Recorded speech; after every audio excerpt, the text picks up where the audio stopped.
ये मेरी एक और हॉरर स्टोरी, लड़की के अंदर जिन की आत्मा। मित्रों, मेरा नाम सुरेश है और मैं पंजाब का रहने वाला हूँ। आज मैं आपको मेरे मित्र के साथ घटी एक सच्ची घटना के बारे में बताने जा रहा हूँ। मेरे मित्र का नाम दीपक है और हम बचपन से ही बहुत अच्छे दोस्त हैं और हम एक दूसरे से सारी बातें शेयर करते हैं। हम जब कॉलेज में आए थे तब दीपक सगाई हो गई थी।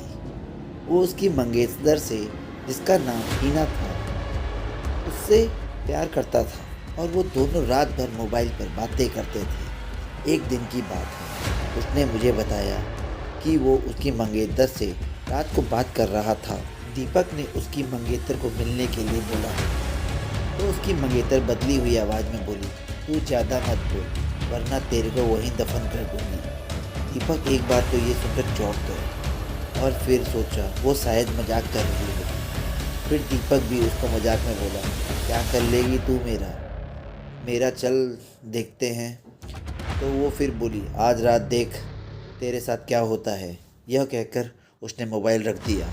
अगली सुबह जब दीपक मुझसे मिला तो वो अपनी कल रात की बातें बताने लगा। उसने मुझे रात को फ़ोन वाली बात बताई और उस रात उसके साथ जो हुआ वो उसने मुझे से बताया। उसने बताया कि रात को 1-2 बजे के आसपास अचानक उसकी नींद खुली और उसके सामने एक काला लंबा दाढ़ी वाला आदमी बैठा था। वो बोलने लगा, ले आ गया मैं, अब देख तेरे साथ मैं क्या करता हूँ। उसने दीपक का गला पकड़ लिया। उससे मेरी सांसें रुक गई। दीपक ने उसी वक्त के सामने अल्लाह का नाम लेते हुए नमाज पढ़ना शुरू कर दिया और वो उसके सामने से गायब हो गया। मुझे उसकी बात सुनकर बड़ा आश्चर्य हुआ कि ऐसे कैसे हो सकता है। उसके अगले दिन दीपक ने फिर अपनी मंगेतर से मोबाइल पर बात की और बोला, कल रात तुम मुझे क्या अनाप शनाप बोल रही थी। उसकी मंगेतर ने कहा, ऐसा कैसे हो सकता है, नहीं कल तो मैं फ़ोन ही नहीं किया था। ये सुनकर दीपक के रोंगटे खड़े हो गए और उसने तुरंत फ़ोन काट दिया। उसी वक्त दीपक ने मुझे फ़ोन किया कि उसकी मंगेतर की तबीयत खराब है और कल उसके घर पर चलना है। अगले दिन हम दोनों तैयार होकर दीपक की मंगेतर के घर गए। वहाँ हमने दरवाज़ा खटखटाया तो उसकी मंगेतर सामने खड़ी थी और बदली हुई आदमी की आवाज़ में बोल रही थी कि तू फिर आ गया ना, तूने अगर अंदर कदम रखा तो यहीं पर तेरी अर्थी निकाल दूंगा। दीपक बोला कि ये क्या बोल रही हो तुम। दीपक आगे था और जैसे ही उसके घर पे कदम रखा, उसकी मंगेतर ने दीवार पर टंगी तस्वीर उतारकर दीपक के सर पर दे मारी। उसके सर से खून बहने लग गया। दीपक के ससुर और सालों ने उसकी मंगेतर को पकड़कर बिठाया। फिर उसके सालों ने दीपक के सर पर पट्टी बांधी। हीना के दादाजी ने बताया कि हीना को जिन्न का साया लग गया है। इस पर दीपक के ससुर ने उन्हें अपना मुंह बंद रखने को कहा। थोड़ी देर रुककर हम वहां से सीधे अस्पताल जाकर ढंग से पट्टी कर। उसके अगले ही दिन मुझे दीपक का फ़ोन आया कि हीना की तबीयत बहुत खराब है और वो अस्पताल में भर्ती है। दीपक ने बाइक निकाली और हम दोनों जल्दी अस्पताल पहुंचे। वहां पर पहुंचते ही हमने डॉक्टर से हीना की हालत पूछी तो उन्होंने बताया कि उसकी हालत बहुत नाजुक है। कौन सी बीमारी है वो पता नहीं चल पा रहा है और उसके घर वालों को डॉक्टर ने दीपक को घर ले जाने को कहा।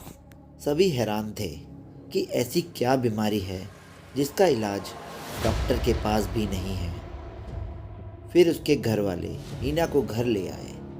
हीना ने दीपक को बुलाया और कहा कि मैं अब ज़्यादा दिन जिंदा नहीं रह पाऊंगी और तुम किसी अच्छी लड़की से शादी कर लेना। ये सुनकर दीपक की आंखों में आंसू आ गए और बोलने लगा कि मैं तुम्हें मरने नहीं दूंगा। फिर हीना के दादाजी ने उसको एक बाबा के पास ले जाने को कहा। हम उसको बाबा के पास ले गए और बाबा ने बताया कि इसको एक बुरे जिन्न ने पकड़ लिया है, जिसकी वजह से वो इसके शरीर को नुकसान पहुंचा रहा है। अब बहुत देर हो गई है। बाबा ने बताया कि इसका एक ही इलाज है।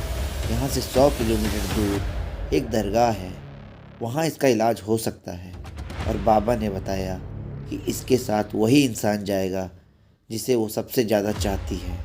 दीपक ने कहा कि मैं चला जाऊंगा, मुझे बाइक भी चलानी आती है।